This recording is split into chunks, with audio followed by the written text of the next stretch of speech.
Magandang araw po sa inyong lahat. Nandito po tayo sa Dongnam Christian Academy INC. Magpapareceive kami ng letter para sa nationwide simultaneous earthquake drill ngayong March 25. Ayan. At yan po, nakausap na po namin yung na teacher. Siya po ang nakaano sa pag-receive ng letter. Ayan. Kausap na ni Sir Bion, ni Ma'am Rona, at ni Abigail. Yan. At kasama rin po ako sa pagpapareceive. Ito po ang view ng Dongnam Christian Academy INC. Napakaganda po at napakalinis. At sobrang disiplinado po ang mga estudyante. Wala kang estudyante na makikita sa labas. Lahat po ay nasa loob. Sobrang talaga silang disiplina at malinis yung facilities.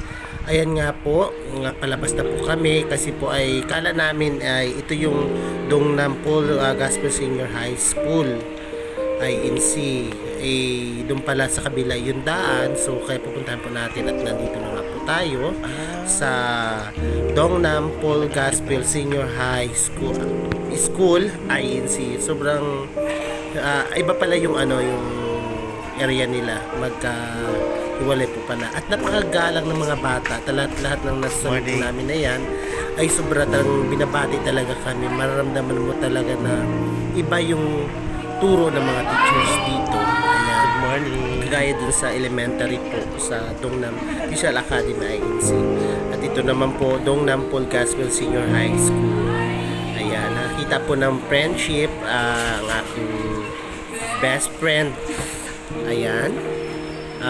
Papasok na kami sa area. Winelcome po kami ng best friend ko at ng aking mga kasama dito sa kanilang facilities. At ito naman po yung aking patient dati, yung na-aksidente po.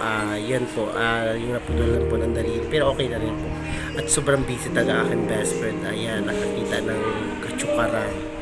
Ayan, sila po ay magpinsan. Matagal na po silang hindi nagkikita. So, nagkita sila dito sa school.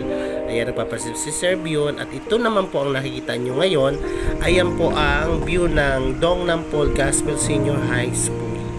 Ayan, INC. Napakaganda po. Sobrang mararamdaman mo po talaga na sa province ka. At napakaganda ng school talaga dito. Yan ang basketball court nila. Ayan. At maraming pong salamat sa inyong pakikinig.